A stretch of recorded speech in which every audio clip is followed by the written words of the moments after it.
Неожиданная новость пришла из Швейцарии. В Женеве прекращено уголовное дело в отношении беглого казахстанского чиновника Виктора Храпунова.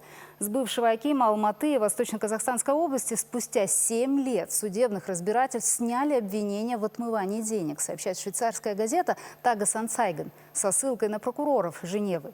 Здесь, на родине, Виктор Храпунов и его супруга Лейла заочно приговорены к 17 и 14 годам лишения свободы за получение взяток, превышение судебных полномочий и хищение бюджетных средств на сумму $300 миллионов. В Генеральной прокуратуре пока не готовы сказать, будет ли казахстанская сторона оспаривать это решение. Во всяком случае, подать апелляцию Казахстан может до 25 ноября.